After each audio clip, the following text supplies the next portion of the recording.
জুলাই সনদের আলোকে আমরা গণভোটের ব্যালটে উপস্থাপনীয় প্রশ্নও নির্ধারণ করেছি। আমি প্রশ্নটি এখন আপনাদের সামনে পাঠ করে শোনাচ্ছি।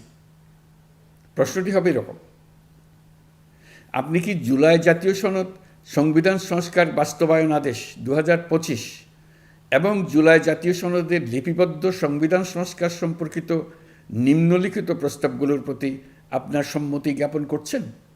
ক, নির্বাচনকালীন সময়ে তত্ত্বাবধায়ক সরকার, নির্বাচন কমিশন এবং অন্যান্য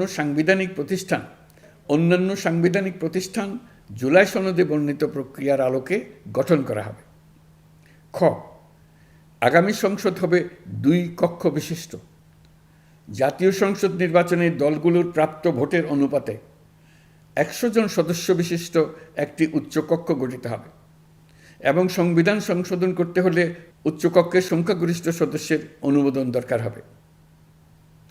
গ, সংসদে নারীর প্রতিনিধি বৃদ্ধি, বিরোধী দল থেকে ডেপুটি স্পিকার ও সংসদীয় কমিটির সভাপতি নির্বাচন, প্রধানমন্ত্রীর মেয়াদ সীমিতকরণ, রাষ্ট্রপতির ক্ষমতা বৃদ্ধি, মৌলিক অধিকার সম্প্রসারণ, বিচার বিভাগের স্বাধীনতা ও স্থানীয় সরকার সহ বিভিন্ন বিষয়ে যে 30টি প্রস্তাবে জুলাই জাতীয় সনদে রাজনৈতিক দলগুলোর ঐকমত্য হয়েছে সেগুলো বাস্তবায়নে আগামী নির্বাচনে বিজয়ী দলগুলো বাধ্য থাকবে।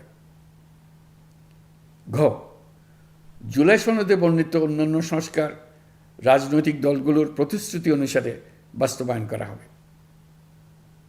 গণভোটের দিন এই 4টি বিষয়ের উপর একটি মাত্র প্রশ্নে আপনি হ্যাঁ বা না ভোট দিয়ে আপনার মতামত জানাবেন।